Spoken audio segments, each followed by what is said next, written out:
Bismillahirrahmanirrahim. Assalamualaikum warahmatullahi wabarakatuh. Alhamdulillah wassalatu wassalamu ala Rasulillah wa ala alihi wa ashabihi wa mawalah wa man tabi'ahum bi ihsanin ila yaumil qiyamah. Amma ba'dah. Para pemirsa sekalian, para jamaah yang dimuliakan Allah Subhanahu wa taala. Pembahasan kita kali ini adalah berkaitan dengan akidah Islam. Apakah akidah itu? Akidah secara bahasa adalah ikatan, al-i'tiqad atau aqada yaqidu, atau i'taqada ya'taqidu i'tiqadan, suatu ikatan yang kuat sehingga ketika seseorang berakidah dengan akidah Islam, maka ia berpegang teguh dengan tali agama Allah Subhanahu wa taala yang kokoh. Akidah adalah keyakinan, Islam adalah agama. Berarti ketika kita berakidah dengan akidah Islam, kita meyakini tentang kebenaran Islam. Dan Islam itu sendiri maknanya adalah sebagaimana disebutkan oleh Syekh Muhammad At-Tamimi bahwa Al-Islamu huwa al-istislamu lillah. Islam itu adalah bagaimana seseorang berserah diri kepada Allah sepenuhnya. Wa bara'atun minasyirki wa ahlihi. Kemudian ia berlepas diri dari segala jenis kesyirikan dan semua pelaku-pelakunya. Sehingga ketika seseorang berakidah dengan akidah Islam, maka ia memegang keimanan dengan teguh, meyakini di dalam hatinya, mewujudkan di dalam perbuatannya, terucap dengan lisannya. Sehingga akidah tersebut tidak hanya diucapkan, tidak hanya bisa tampak dalam realisasi kehidupan sehari-hari, namun ia merupakan satu keyakinan yang kokoh. Dengan kata lain, seorang yang berakidah, maka dia memiliki prinsip yang kuat di dalam agamanya, memiliki prinsip yang kokoh di dalam agamanya. Inilah akidah.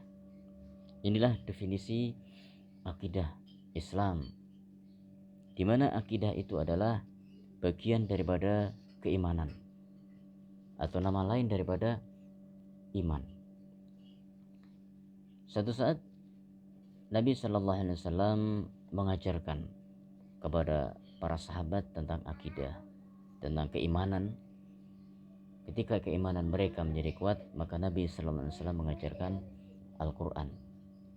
Sehingga sebagaimana yang telah kita pelajari, Al-Quran kemudian menjadi salah satu dasar pijakan kita dalam berakidah dengan akidah Islam. Para sahabat mengatakan, karena Rasulullah sallallahu alaihi wasallam adalah Nabi sallallahu alaihi wasallam yu'allimuna al-iman, mengajarkan keimanan kepada kami. Qabla an yu'allimana al-Qur'an, sebelum beliau mengajarkan Al-Qur'an kepada kami. Falamma ta'allamna al-Qur'an, maka ketika kami mempelajari Al-Qur'an, zadal iman, maka iman itu bertambah dan terus bertambah.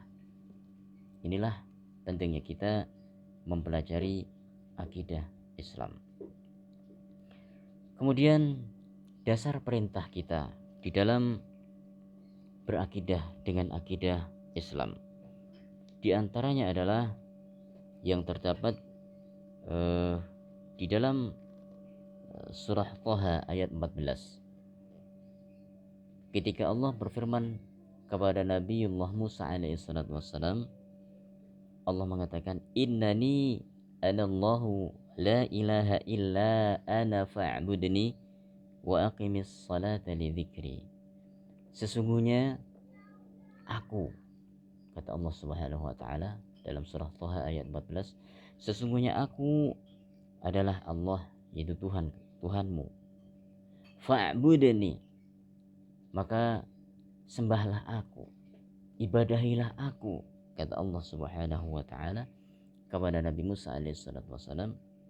Wa aqimis salata li dzikri, dan tegakkanlah salat untuk mengingatku. Jadi ada dua hal penting yang perlu kita ketahui di dalam ayat 14 surah Thaha ini. Yang pertama adalah perintah fa'budni, ya, perintah sembahlah aku, kata Allah Subhanahu wa taala. Perintah ini menunjukkan suatu kewajiban, di mana perintah di dalam menegakkan salat itu sangat banyak di dalam Al-Qur'an. Yang pertama, yaitu wujud daripada akidah seseorang adalah dengan beribadah, ya, mengesahkan Allah Subhanahu wa taala dengan ibadah kepadanya. Perintah. Kemudian yang kedua, lidzikri. Allah menjelaskan kedudukan salat tersebut. Lidzikri yaitu kedudukan salat itu supaya seorang ingat kepada Allah Subhanahu wa taala. Ini menunjukkan bahwa ingatnya seseorang kepada Allah itu merupakan bagian daripada akidah, bagian daripada keimanan. Karena kebanyakan yang terjadi adalah ketika lisan kita mudah mengucapkan sesuatu, perbuatan kita pun kita lakukan dengan mudah, tapi ternyata untuk menata hati supaya senantiasa berzikir kepada Allah itu bukanlah hal yang mudah. Kemudian Allah juga berfirman di dalam surah Al-Dzariyat ayat 56, "Wa ma khalaqatul jinna wal insa illa liya'budun." Dan tidaklah aku, kata Allah Subhanahu wa taala, menciptakan jin dan manusia illa liya'budun, melainkan supaya mereka beribadah kepada Allah, supaya mereka menyembah Allah Subhanahu wa taala. Para jemaah sekalian, kita lihat di dalam ayat yang mulia ini ada beberapa faedah penting. Wa ma khalaqatul jinna wal insa. Tidaklah aku ciptakan jin dan manusia. Ini menunjukkan ketika sesuatu diawali dengan tidaklah kemudian disambung dengan kecuali, ini merupakan alasan terkuat, ya, di antara alasan terbesar Allah Subhanahu wa taala menciptakan manusia atau jin dan manusia. Wa ma khalaqatul jinna. Yang pertama Allah sebutkan jin di sana. Wa ma khalaqatul jinna wal insa. Nah, tidaklah aku ciptakan jin dan manusia illa, melainkan. Faedah yang sangat penting harus kita ketahui adalah bahwa ayat ini menjelaskan kenapa jin disebutkan lebih dahulu. Ini menunjukkan bahwa jin diciptakan lebih dulu daripada manusia. Wa ma khalaqatul jinna wal insa illa liya'budun. Kemudian Allah sebutkan tujuan supaya mereka, yaitu jin dan manusia, beribadah kepada Allah Subhanahu wa taala. Jadi seorang yang berakidah adalah menjadikan seluruh kehidupannya adalah ibadah kepada Allah Subhanahu wa taala. Sehingga ketika ibadah itu terus dilakukan, maka nilai-nilai spiritual itu akan mengalir dalam kehidupannya.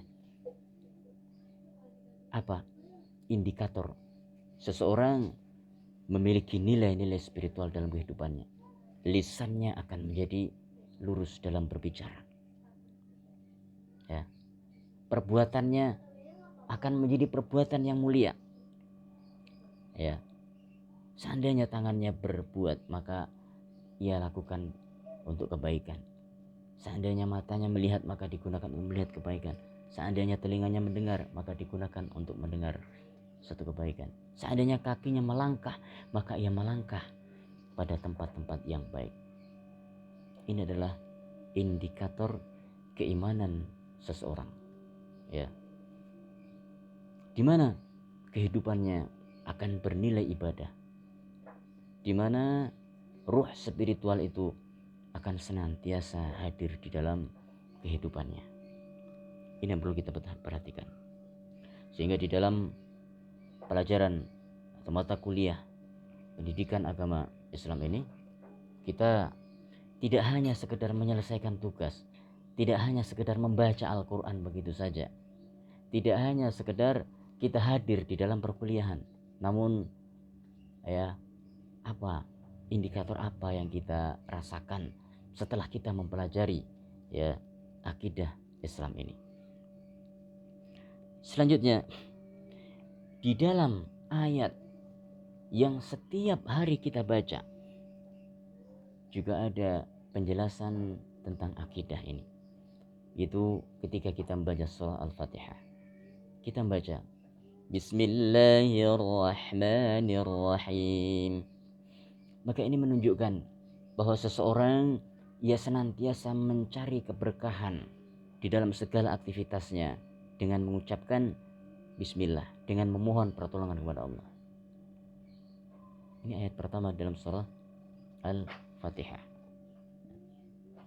Sehingga ayat pertama ini dalam surah Al-Fatihah ini cukup menjadi dasar pula bahwasanya Allah Subhanahu wa taala memerintahkan kita untuk mencari keberkahan. Alhamdulillahi rabbil alamin. Allah mengajarkan supaya kita senantiasa memuji kepada Allah Subhanahu wa taala. Yang jika kita sadari itu adalah suatu perintah, suatu tauladan yang Allah sebutkan di dalam Al-Qur'an. Senantiasa lisan kita terbiasa mengucapkan puja dan puji syukur kita kepada Allah Subhanahu wa taala. Ar-Rahmanir Rahim. Pengakuan yang begitu besar akan keagungan nama Allah Subhanahu wa taala yang Maha Pengasih. Bagaimana tidak? Jangankan yang kita minta, sesuatu yang tidak kita minta pun Allah akan berikan. Kebaikan, nafas, kesehatan dan lain-lainnya. Kita mampu sekolah, kita mampu belajar, kita mampu untuk berkarir, kita mampu maju menggapai cita-cita kita. Itu semuanya adalah nikmat yang harus kita senantiasa memuji kepada Allah, yang senantiasa kita mengingat cinta dan kasih sayang Allah Subhanahu wa taala. Kemudian di dalam surah Al-Anbiya ayat 92 Allah sebutkan Inna hadhihi ummatukum ummatan wahidatan wa ana rabbukum fa'budun. Sesungguhnya umat kalian ini adalah umat yang satu. Jadi semua itu satu. Ya. Semua manusia itu memiliki prinsip yang sama. Pada dasarnya demikian. Bagaimana cara mempersatukan mereka? Maka Allah menjelaskan pada penghujung ayat, wa ana rabbukum fa'budun. Kembali perintah untuk berakidah. Ya, dasar perintah untuk berakidah. Dan aku adalah Tuhan kalian semuanya. Fa'budun. Maka ibadahilah aku, kata Allah. Maka sembahlah aku. Perintah untuk mengibadahi Allah, perintah untuk menyembah Allah Subhanahu wa taala. Dasar perintah yang lain adalah di dalam surah Al-Mu'minun ayat 52. Allah berfirman, "Wa ana rabbukum fattaqun." Dan aku adalah Tuhan kalian. Fattaqun, maka takutlah kalian kepadaku. Perintah untuk takut, perintah untuk beribadah kepada Allah Subhanahu wa taala. Perintah untuk mendekat kepada Allah. Perbedaan takut kita di dalam Al-Quran, takut itu disebutkan dengan dua jenis. Jenis pertama disebut dengan al-khauf. Khauf itu adalah rasa takut yang sifatnya suatu tabiat, ya, karakter seseorang atau keumuman manusia. Contoh, ketika seseorang melihat ular kemudian dia takut, maka ini adalah khauf.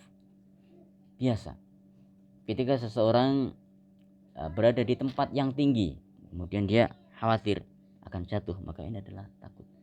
Ketika seorang berjalan di tempat yang licin dia khawatir untuk jatuh, maka ini adalah khauf.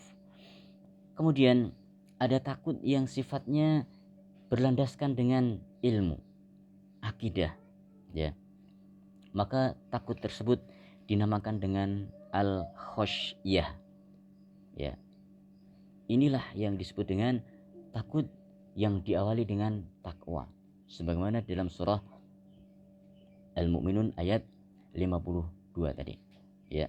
Wa ana rabbukum fattaqun, ya, perintah untuk takut kepada Allah, itu khasyah, di mana dia melihat keagungan Allah Subhanahu wa taala. Begitu besar kekuasaan Allah. Bagaimana tidak ketika Nabi sallallahu alaihi wasallam bertemu dengan malaikat Jibril, bagaimana beliau Allah tunjukkan wujud asli daripada malaikat Jibril. Kepalanya tampak memenuhi langit, kemudian kakinya berada di bumi. Ini satu malaikat. Bagaimana jika ada 2, 3, 10, ya, atau 100 malaikat yang tampak di muka bumi ini, ya, maka kita tidak akan bisa berbuat apa-apa. Nah, inilah yang perlu kita bangkitkan, ya, akidah, keyakinan seperti ini, ya. Dan masih banyak dalil-dalil yang menjelaskan masalah tersebut, ya. Bahkan salah satu dasar seorang diperintahkan dan berakidah ini, maka kita diharuskan meyakini bahwa kehidupan kita di dunia ini adalah salah satu fase yang kita jalani, di mana sebelum ini ada sebuah alam di mana ruh-ruh manusia itu dikumpulkan. Kemudian mereka akan dipertemukan dengan jasadnya dalam kehidupan dunia. Kemudian akan dipisahkan, ya, di mana ruh itu akan kembali kepada Allah. Jasad itu akan dikembalikan kepada asalnya. Di mana? Yaitu di bumi, ya. Allah Subhanahu wa taala berfirman di dalam surah Al-A'raf ayat 172. Wa idz akhadha rabbuka min bani adama min zuhurihim dzurriyyatahum.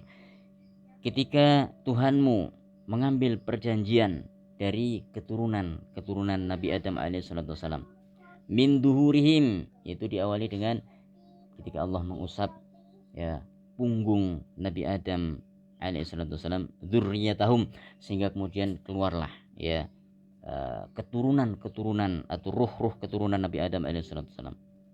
Wa ashhadahum ala anfusihim. Nah, kemudian Allah pun berfirman kepada mereka. Jadi kita ini semua sudah bersumpah kepada Allah dulu di alam ruh, atau sebagian ulama menyebutnya alam dzurriyat namanya.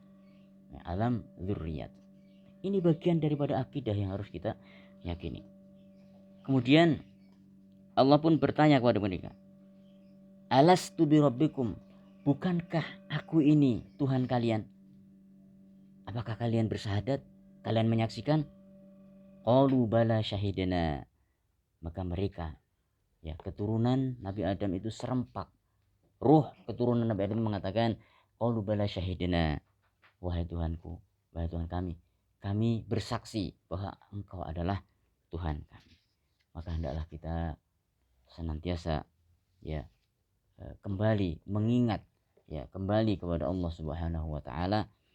Rasanya perintah kita di dalam berakidah, berpegang teguh dengan agama Allah Subhanahu wa taala. Kemudian dasar yang lain di antara dasar perintah untuk berakidah adalah di dalam surah Al-Mu'minun ayat 86 sampai 87. Allah Subhanahu wa taala berfirman, "Qul," katakanlah wahai Muhammad sallallahu alaihi wasallam. Ini rumus. Ketika di dalam Al-Qur'an ada kata qul yang artinya katakanlah, maka yang dimaksudkan itu adalah katakanlah wahai Rasulullah, yaitu Muhammad sallallahu alaihi wasallam. Mar rabbus samawati as-sab'i wa rabbul arsyil azim. Siapakah, ya, Tuhan langit yang 7? Siapakah penguasa langit yang 7 sak? Kalau kita lihat ke atas berwarna biru, pada dasarnya bukan karena biru, namun karena keterbatasan pandangan mata kita ini. Yang di atas sana sebetulnya ada bangunan-bangunan yang kokoh. Ya, seandainya kita mampu menembus ruang angkasa, maka di sana akan ada bangunan-bangunan yang kokoh sebagaimana disebutkan di dalam Al-Quran. Setiap langit itu adalah bangunan yang kokoh. Dan di atas 7 langit itu ada arsy-Nya Allah Subhanahu wa taala, yaitu makhluk Allah yang paling besar. Ya. Qul man rabbus samawati sab'i wa rabbul arsyil azim. Katakanlah, siapakah penguasa langit yang 7 dan siapakah yang menguasai arsy Allah yang sangat besar sekali. Maka mereka mengatakan sayaquluna lillah. Maka semua itu adalah milik Allah Subhanahu wa taala. Qul, katakanlah, afala tattaqun. Katakanlah Muhammad sallallahu alaihi wasallam kepada mereka, afala tattaqun. Apakah kalian tidak takut kepada Allah? Apakah tidak hadir ketakutan kalian pada Allah? Padahal waktu itu kita sudah membaca ayat kursi, di mana di dalam ayat kursi itu ada lafaz kursi. Allah sebutkan wasi'a kursiyyuhus samawati wal ardh. Dan luasan daripada arsy Allah Subhanahu wa taala itu ya as-samawati wal ardh. Sebagaimana luasnya langit dan bumi ini. Subhanallah. Dan Nabi sallallahu alaihi wasallam menyebutkan, seandainya ada bejana, kemudian ditaruh cincin, ya, kita ambil, seandainya kita punya cincin, kita taruh cincin tersebut di atas bejana kita ini, maka ibaratnya langit dan bumi serta isinya itu bagaikan cincin tersebut, sedangkan kursi Allah Subhanahu wa taala itu bagaikan bejana tersebut. Ini perbandingan antara kursi Allah dan luasan langit dan bumi beserta isinya. Kemudian luasan kursi Allah Subhanahu wa taala ketika dibandingkan dengan arsy Allah Subhanahu wa taala, kata Nabi sallallahu alaihi wasallam, wal kursiyyu fil arsy. Adapun kursi Allah yang tadi ibaratnya adalah bejana yang besar, sementara langit dan bumi ini seperti cincin saja yang ditaruh di dalamnya. Maka perbandingan antara kursi Allah Subhanahu wa taala dengan arsy itu bagaikan seandainya seseorang melemparkan cincin itu ke padang pasir. Seandainya seseorang melemparkan cincin di padang pasir, maka kursi Allah itu bagaikan cincin di padang pasir tersebut, sementara padang pasir yang tidak kita ketahui ujung dan pangkalnya itu ibarat arsy Allah Subhanahu wa taala. Sehingga kata Nabi sallallahu alaihi wasallam, wal arsyu la ya'diluhu syai'un, dan arsy Allah, makhluk Allah yang paling besar ini, tidak ada satu makhluk pun yang bisa menyamainya. Lalu bagaimana dengan kita? Begitu kecilnya kita. Jangankan dibandingkan dengan Allah Subhanahu wa taala, dibandingkan dengan ciptaan Allah saja kita belum ada apa-apanya. Maka disinilah para jemaah sekalian, para mahasiswa semuanya yang dimuliakan Allah Subhanahu wa taala, hendaklah ayat-ayat ini menjadi salah satu bahan pemikiran kita untuk menguatkan akidah, keyakinan kita kepada Allah Subhanahu wa taala.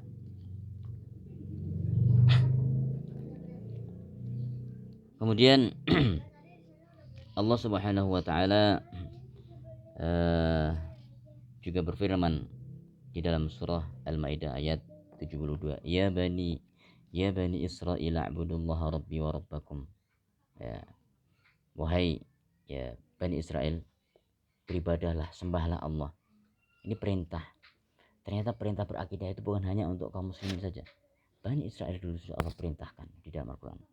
U'budullaha rabbi wa rabbakum. Ibadahlah kepada Allah, yaitu Tuhanku dan Tuhan kalian. Ini perkataan Nabi Isa alaihissalatu wassalam. Kenapa demikian? Innahu may yusyrik billah. Sesungguhnya siapapun yang berbuat syirik kepada Allah Subhanahu wa taala, faqad harramallahu alaihi jannah, maka Allah akan haramkan baginya memasuki surga. Na'udzubillah.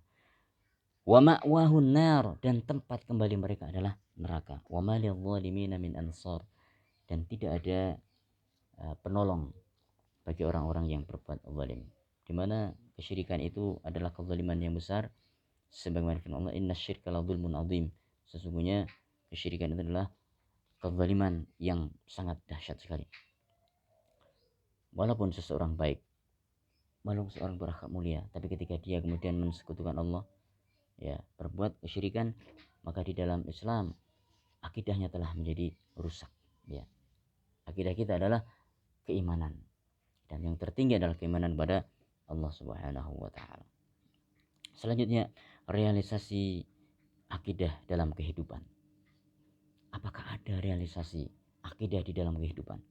Sangat banyak sekali, ya. Akidah di dalam kehidupan akan berwujud dengan kemuliaan akhlak seseorang, akan tampil sebagai bagian karakter yang akan membentuk pribadi seseorang, ya. Sehingga karakter seorang yang beriman itu kita lihat di dalam surah Al-Baqarah ayat 2, ya. Dzalikal kitabu la raiba fihi hudan lil muttaqin. Itulah kitab, atau inilah kitab yang tidak ada keraguan di dalamnya. Hudan lil muttaqin, dan dia menjadi petunjuk bagi orang-orang yang bertakwa. Siapakah orang yang bertakwa itu? Alladzina yu'minuna bil ghaibi wa yuqimuna as-salata wa mimma razaqnahum yunfiqun. Lihat, ya. Disinilah nilai-nilai akidah yang tampak dalam kehidupan kita. Karakter kita akan terbentuk. Bagaimana seorang berakidah? Alladzina yu'minuna bil ghaibi. Pertama, dia beriman kepada yang gaib, yaitu kepada Allah Subhanahu wa taala. Konsekuensi apa yang akan kita lihat keimanan seseorang kepada Allah? Maka dia akan salat, maka dia akan berzikir, dia akan membaca Al-Qur'an, ya. Dia akan berdoa. Iman bil ghaib.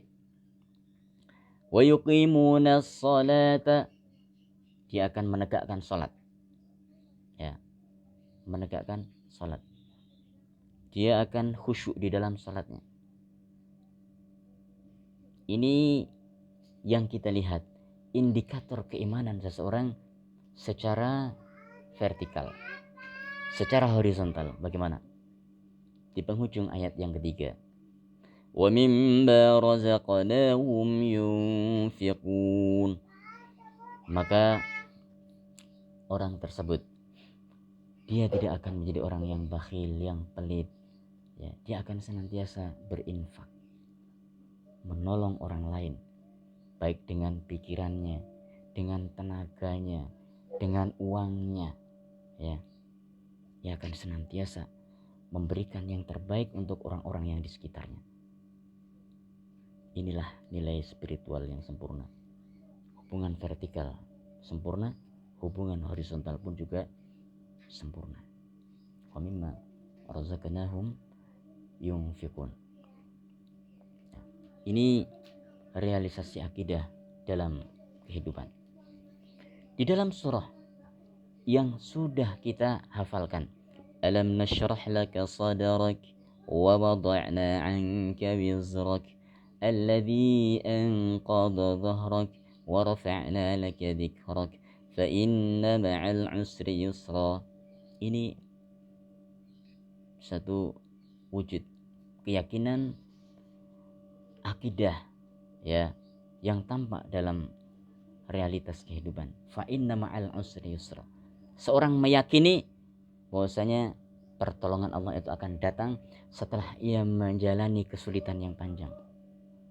Ya, seorang yang berusaha, bekerja keras, seorang yang sekolah, dia berusaha untuk menyelesaikan, ya, segala tugas-tugasnya, ya, dia akan menjadi anggota masyarakat yang baik, menjadi mahasiswa yang baik, ya, menjadi seorang pekerja yang amanah, menjadi seorang pemimpin yang mengayomi, ya. Maka dalam kesulitan panjang yang ia lewati tersebut, ma'al usri yusra.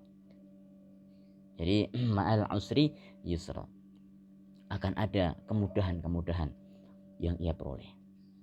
Allah akan bukakan kemudahan-kemudahan tersebut. Kemudian peranan akidah di dalam kesuksesan. Apakah ada? Banyak. Seorang yang berakidah, dia akan memiliki sekurang-kurangnya 5 sifat. Yang pertama, dia akan ikhlas. Dengan keikhlasan tersebut, maka akan tampak dalam kehidupannya. Bukankah ikhlas itu di dalam hati? Benar. Namun seorang yang ikhlas akan berbeda. Nilai pekerjaan seorang yang ikhlas dan yang tidak ikhlas akan berbeda. Ya. Kualitasnya akan berbeda. Pasti. Yang kedua, ya, dengan sabar. Dia akan tempuh kehidupannya dengan penuh kesabaran. Sehingga satu saat dia akan mendapatkan hasil yang maksimal dengan kesabaran-kesabaran yang dia jalani tersebut. Yang ketiga, ia akan bersyukur. Dengan bersyukur tersebut, Allah akan senantiasa meningkatkan. Sebagaimana dalam surah Ibrahim, la in syakartum la azidannakum. Jika kalian bersyukur, maka Allah akan tambahkan nikmat kepada kalian. Kemudian tawakal. Yang keempat adalah bertawakal kepada Allah Subhanahu wa taala. Ia gantungkan segala harapannya kepada Allah. Ini perbedaan antara seorang yang berakidah dan yang tidak. Sehingga dengan tawakal tersebut dia akan tetap melangkah. Walaupun hari ini belum ada hasil, dia akan tetap melangkah. Karena dia yakin, sebagaimana firman Allah dalam surah At-Talaq, ya, wa may yatawakkal 'ala Allahi fahuwa hasbuh. Siapa yang bertawakal kepada Allah, maka Allah akan mencukupkannya. Yang terakhir adalah istiqomah. Ya. Yang kelima adalah istiqomah. Bagaimana seorang yang berakidah, dia akan memegang keistiqomahan kepada Allah Subhanahu wa taala. Ya. Apa itu istiqomah? Konsisten. Ya, dengan konsistensi yang dia jalankan, maka akan muncul hasil yang luar biasa. Inilah, ya, kalau kita ingin melihat peranan atau di antara peranan akidah di dalam kehidupan. Demikian pelajaran mata kuliah kita hari ini. Semoga Allah senantiasa membimbing kita semuanya. Wallahu a'lam bishawab. Subhanakallahumma bihamdika asyhadu an la ilaha illa anta astaghfiruka wa atubu ilaik. Wa sallallahu ala nabiyyina Muhammad wa akhiru da'wana alhamdulillahi rabbil alamin. Assalamualaikum warahmatullahi wabarakatuh.